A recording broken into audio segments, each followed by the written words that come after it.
अभी परसों से अरुणाचल प्रदेश में देख रहे हैं और घूम रहे हैं। अरुणाचल प्रदेश में फिशरी के सेक्टर में अपार संभावना है और पोटेंशियल भी। आवश्यकता है इस बात की कि उस पोटेंशियल का और रिसोर्स का प्रॉपर यूटिलाइजेशन हो। और यहाँ जो अरुणाचल प्रदेश में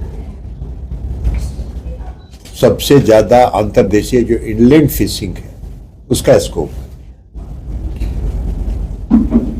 आज हम लोग फिश प्रोडक्शन के मामले में आदरणीय प्रधानमंत्री नरेंद्र मोदी जी के नेतृत्व में 10 साल में हम 95 लाख, जब मोदी जी प्रधानमंत्री बने थे 2014 में, तो मात्र 96 लाख टन था फिश प्रोडक्शन। आज हम 176 लाख टन पर पहुंच गए और यह 10 साल की उपलब्धि है। और उसमें 176 लाख टन में 132 लाख टन जो अंतर्देशीय इनलैंड फिशिंग है उसका हिस्सेदारी है।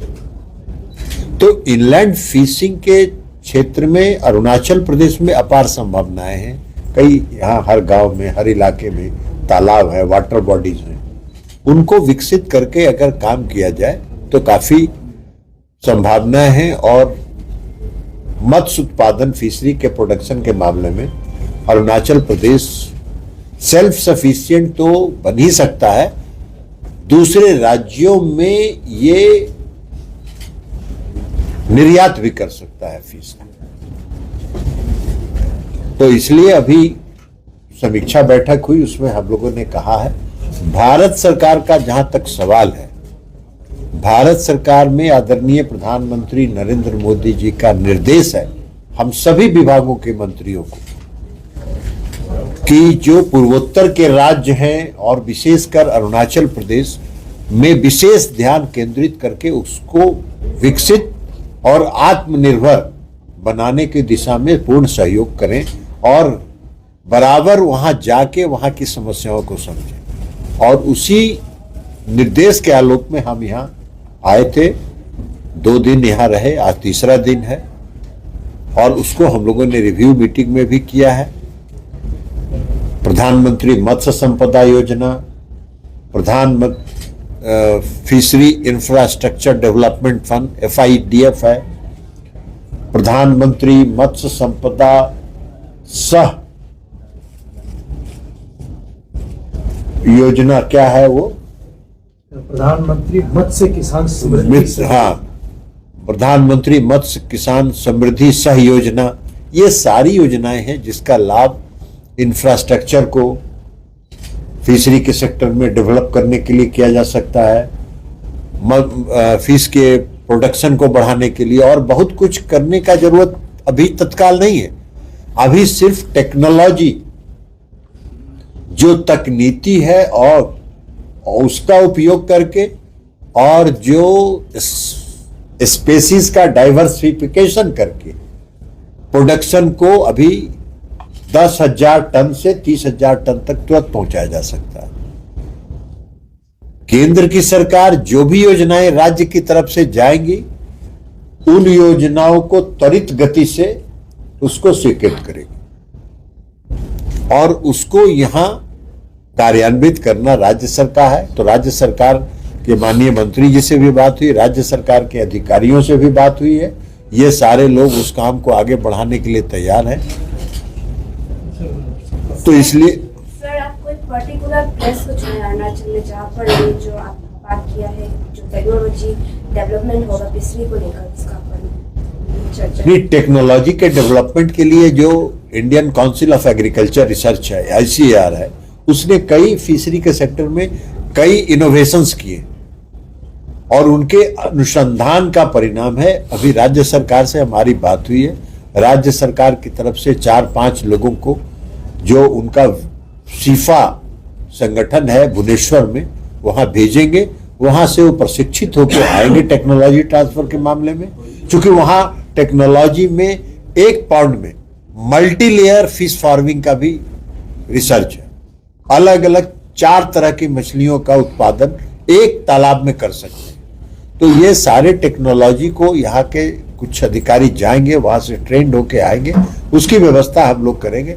और फिर वो अधिकारी आके यहाँ एक जो कैपेसिटी बिल्डिंग का एक चेन डेवलप करेंगे, वो फिर यहाँ 50 लोगों को, फिर 50 से 100 लोगों को ट्रेनिंग देंगे टेक्नोलॉजी का। तो ये टेक्नोलॉजी डाइवर्सिफिकेशन और स्पेसिफिक डाइवर्सिफिकेशन के माध्यम से फिश प्रोडक्शन अरुणाचल में बढ़ाया जा सकता है। सर, आपने बोला कि अरुणाचल एक्सपोर्ट का सेक्टर ये भी आगे बढ़ सकता है, तो आपको क्या लगता है कि अरुणाचल कब तक ये सशक्त रहेगा? नहीं, ये तो अरुणाचल में जो अभी प्रोडक्शन के लिए जो राज्य सरकार जितनी योजनाएं तैयार करेगी और जितनी योजनाएं तैयार करेगी उसकी हम लोग स्वीकृति देंगे। और जब फिश प्रोडक्शन बढ़ेगा तो स्वाभाविक तौर पर एक्सपोर्ट करेंगे। आप उस फिश का क्या करेंगे? और जो FIDF है, फिशरी इंफ्रास्ट्रक्चर डेवलपमेंट फंड, उस फंड का उपयोग करके आप वैल्यू एडिशन का और इस तरह के जो यूनिट्स हैं उनको कर सकते हैं। नए नौजवानों को स्टार्टअप्स में वैल्यू एडिशन करने के लिए फिश प्रोसेसिंग प्लांट्स के लिए प्रोत्साहित कर सकते हैं। जगह जगह फिश प्रोसेसिंग प्लांट्स लगेंगे, तो उसके बाद फिर आप उसको एक्सपोर्ट कर सकते हैं।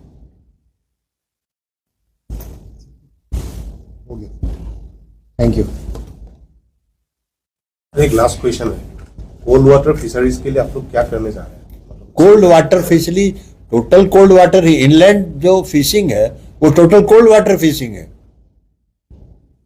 कोल्ड वाटर फिशिंग में आपका ट्राउट है, तो ट्राउट में जहां ऊपर लेवल पर है, ट्राउट के लिए भी रिसर्च है, उसके लिए भी रिसर्च हुआ। तो इसलिए मैंने कहा कि टेक्नोलॉजी का डेवलपमेंट, टेक्नोलॉजी डेवलप किया है। और फिशिंग के मामले में टेक्नोलॉजी, हम अभी विशाखापट्टनम में एक हमने कॉन्फ्रेंस किया था, वहां हैदराबाद में एक नौजवान हैदराबाद में ट्राउट का प्रोडक्शन कर रहा है और पूरे चेंबर को उसने अमोनिया गैस से कोल्ड चेंबर बना दिया और वहां ट्राउट का प्रोडक्शन कर रहा है। 200 मीट्रिक टन का प्रोडक्शन उस ऑलरेडी कर रहा है। तो इसलिए कोल्ड वाटर में आपका जो श्रिम्प है, श्रिम्प पहले होता था मैरीन में, और अब एक्वाकल्चर में और ऐसे भी पॉन्ड्स में, आम पॉन्ड्स में भी श्रिम्प जो कोल्ड वाटर का ICR ने डेवलप किया है, उसमें भी उसकी फार्मिंग कर सकते हैं। आप अपने तालाब में श्रिम्प डाल दीजिए, जो मल्टी लेवल फिश प्रोडक्शन का हमने कहा, उसमें एक श्रिम्प भी है, उसमें आप उसका जीरा डाल दीजिए और वो 1.5 साल में तैयार हो जाता है श्रिम्प। तो जैसे कि इस साल जब अरुणाचल में क्लाइमेट चेंज के कारण काफी रेत मिला था बहुत बड़े एरिया में, तो इसके चलते क्लाइमेट चेंज का प्रभाव आप लोग किस तरह? नहीं, वो रिसर्च करने की जरूरत है। इसलिए हमने कहा कि ICR को या उस तरह के, उसमें कई तरह की बीमारियां भी होती है फिश में, पॉन्ड्स में, तो उसके वाटर का भी टेस्ट करना पड़ता है कि वाटर सही है कि नहीं। जो तालाब का पानी अगर थोड़ा सा भी दूषित हो गया तो उसके कारण भी फिश मरते हैं, कई तरह की बीमारियां होती है।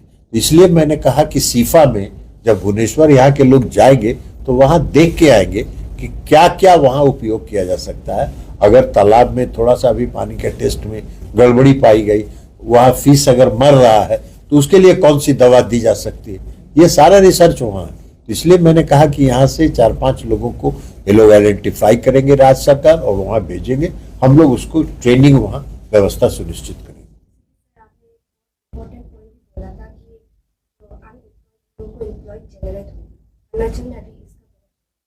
इसलिए इसी के माध्यम से एम्प्लॉयमेंट जनरेट होगा।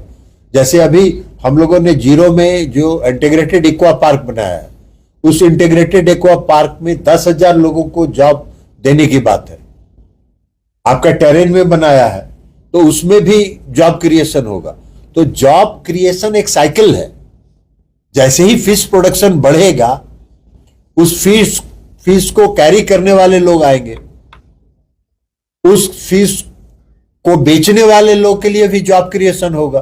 तो ये एक चेन बनता है जॉब क्रिएशन का, और वो जॉब क्रिएशन जैसे ही फीस प्रोडक्शन बढ़ेगा जॉब क्रिएशन होगा। अभी हम लोगों ने जीरो में 19.5 करोड़ रुपया सैंक्शन किया है एक मॉडर्न फीस मार्केट के लिए, तो वहां भी फीस प्रोडक्ट। अब उससे जो किसान है, फीस फार्मर्स हैं, उनको अगर उस मॉडर्न फीस मार्केट में लाके अपना फीस बेचेंगे तो वहां उनको ज्यादा पैसा मिलेगा। गांव में कोई खरीद लेता है तो कम पैसा देता है, तो वो वहां लाके बेचेंगे तो ज्यादा पैसा मिलेगा। तो ये सब एक चेन है।